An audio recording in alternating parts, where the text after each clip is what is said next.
Hello दोस्तों, साहिल है, your watching my channel guide of opportunity. So इस वीडियो में हम लोग डिस्कस करेंगे WBJE 2022 TFW के बारे में। सो TFW का हम लोग कंप्लीट डिटेल जानेंगे कि वो होता क्या है, उसका बेनिफिट क्या है और उसके लिए रिक्वायर्ड डॉक्यूमेंट्स आपको कैसे इशू करवाने हैं।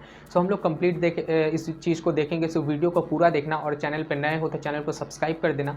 यहाँ पर आपको WBJE JEE मेन कॉमेट के VIT जितने भी इंजीनियरिंग एंट्रेंस एग्जामिनेशन है सभी की अपडेट्स आपको मिलती रहेंगी।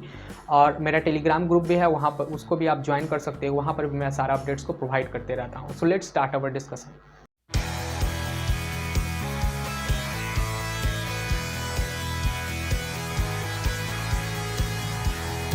सो TFW के बारे में सबसे पहले हम लोग जानते हैं कि ये होता क्या है। सो बहुत सारे ऐसे कैंडिडेट्स हैं जिनको पता ही नहीं होता है कि TFW है क्या, और वो एलिजिबल होने के बावजूद भी उसका बेनिफिट नहीं पाते हैं। सो ये बिल्कुल उसी तरह से है जैसे कि किसी कॉलेज में SC और ST के लिए सीट रिज़र्व होते हैं, आपकी कास्ट के लिए कोई भी सीट रिज़र्व होती हैं।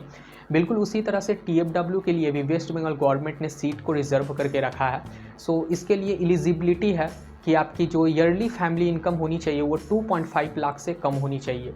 सो अगर 2.5 लाख से आपकी फैमिली एनुअल इनकम उसके अंडर में है तो आप एलिजिबल है TFW के लिए। और दूसरा इंपॉर्टेंट पॉइंट है, आप लोग का डोमिसाइल वेस्ट बंगाल का होना चाहिए, यानी कि अदर स्टेट वाले TFW के लिए अप्लाई नहीं कर सकते हैं। सो TFW में आपके किसी कॉलेज में पर्टिकुलर ब्रांच का 5% सीट्स, फॉर एग्जांपल अगर किसी कॉलेज का किसी कॉलेज में जो उसके सीट्स 100 हैं उसमें से 5% यानी कि 5 सीट्स जो होंगे वो TFW के लिए रिज़र्व होता है। सो आप लोगों को अगर TFW के थ्रू सीट मिलता है तो इसका सबसे बड़ा बेनिफिट होता है कि आपको ट्यूशन फीस नहीं देना पड़ेगा। जो आपकी सेमेस्टर फीस लगती हैं, जो अगर एवरेज में देखो प्राइवेट कॉलेज का तो 40,000 आपको देना पड़ता है। सो 8 सेमेस्टर का आप निकालो तो 3.2 लाख करीबन होता है। सो 3.2 लाख आपको नहीं देने पड़ेंगे। आप कोई भी प्राइवेट कॉलेज में पढ़ते हो तो आपको बस एग्जामिनेशन फ़ी जो अराउंड 1200 है वो आपको पे करना पड़ेगा। लेकिन इसमें आपको एक चीज़ आपको ध्यान में रखना है कि TFW में केवल ट्यूशन फ़ीस आपकी डिडक्ट की जाती है। आप लोगों को अगर हॉस्टल में रहते हो या अदर्स जो यानी कि टेक फेस्ट का जो कॉलेज का फ़ीस होता है वो आपको देने पड़ेंगे। आपकी बस जो ट्यूशन फ़ीस है वो पूरा का पूरा आपका जीरो हो जाता है। सो सबसे बड़ा बेनिफिट यही है।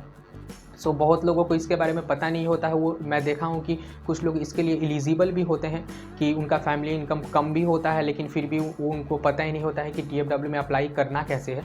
सो यार इसका सबसे सिंपल सा प्रोसेस है, आपको एप्लीकेशन फॉर्म को भरने के टाइम पर ही यहाँ पर TFW यस करने होते हैं और उसके बाद से आपको डॉक्यूमेंट्स इशू करने होते हैं। तो यार अब हम लोग जान लेते हैं कि TFW का प्रोसेस क्या है। सो उसके ऊपर मैं ऑलरेडी डिटेल वीडियो 2021 में ही बना दिया था। उस वीडियो को ही मैं रिकमेंड करूँगा, क्योंकि यार देखो उसका प्रोसेस चेंज होने वाला नहीं है, सभी का प्रोसेस एक ही तरह का होता है हर साल का। सो उस वीडियो को ही आप जाके देख लेना, उसमें कैसे क्या करना है मैं कंप्लीट डिटेल बताया हूँ स्टार्टिंग से लेकर कि आपको कैसे म्यूनसिपैलिटी से इशू करवाने होंगे सर्टिफिकेट्स, फिर आपको SDO ऑफिस जाना होगा। फिर एक अल्टरनेटिव ऑप्शन भी है, आप जिस स्कूल में पढ़े हो वहाँ से भी इशू करवा सकते हैं सर्टिफिकेट। सो वहाँ पर मैं कंप्लीट डिटेल को बताया हूँ, उस वीडियो को देख लेना, आप लोगों को सब कुछ समझ में आ जाएगा। और इसके बाद भी कोई डाउट रहता है तो मुझे कमेंट कर लेना, या मुझे आप इंस्टाग्राम पर डायरेक्टली मैसेज कर सकते हो या मैं टेलीग्राम पे भी मैसेज कर सकते हो। सो मैं ज़रूर आपको रिप्लाई करूँगा। चैनल को सब्सक्राइब कर देना। So thank you for watching my video.